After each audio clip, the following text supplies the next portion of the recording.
Magandang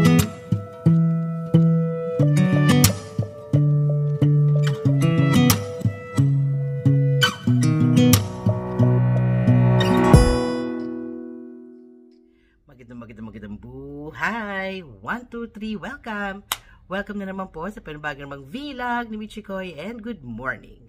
So for today's video, ang gagawin po natin ay isang challenge. Total, mahilig naman po kayo sa challenge. So ngayon, gawin po natin to na magandang challenge. Okay? So, napanood nyo na po ba yung fireproof? Yes, ito po yan. Sa mga hindi po nakapanood, ito po yung fireproof. Hanapin nyo lang po sa internet or baka may kaibigan po kayo meron pong copy niyan. Sabihin nyo po pahiram, panoorin nyo po, napakagandang movie. So, ang istorya po nito ay umiikot po sa mag-asawa na malapit na po sila mag-divorce. Naandun na po sila sa eksenang magdi-divorce na po sila. Pero yung lalaki po dito, pinayuhan po siya ng kanyang tatay na subukan mong gawin to. Ito po yung The Love Dare, no? Isang challenge, 40 days challenge po yun na reluctantly sinunod naman po niya. And doon po nakita yung pagbabago. Okay? So, again, this is a challenge para po sa inyo na mga may asawa po na baka meron po kayong pinagdadaanan. Subukan nyo lang po. Total, mahilig po kayo magpa-challenge. So, subukan natin tong challenge na ito kasama ang ating Panginoon. Tandaan po natin na hindi po natin to magagawa kung wala pong ating Panginoon. So, for day number 1, it's actually a 40-day challenge, no? But I cannot promise na I will be with you straight 40 days. Siguro, today o sa isang araw, yung gano'n. But day number 1 will be love is patient. Iyon yung isipin natin na gagawin natin.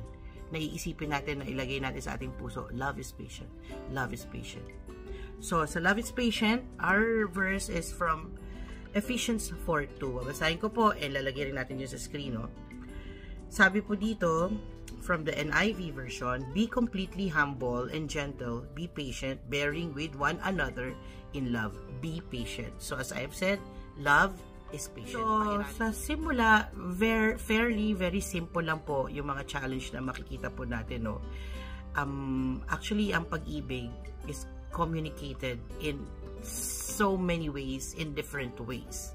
No? Pero tandaan natin na kung anong lumalabas sa ating mga bibig, yun po ang kondisyon ng ating puso. So, for the next day, i-resolve po natin to demonstrate patience sa ating mga asawa.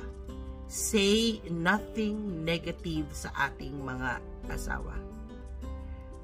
If temptation arises, kunyari, meron na naman siyang ginawa na inis ka doon at alam niya na ayaw mo yon, still be patient. Say nothing negative sa inyong mga asawa. Try nyo lang po yung challenge na yan. Sabi, di ba, parang simple, but parang ang hirap nito. But go, try it. Diba? It's better to hold your tongue than to say something that you are going to regret something. Kailangan po. Magandang buhay and God bless us all.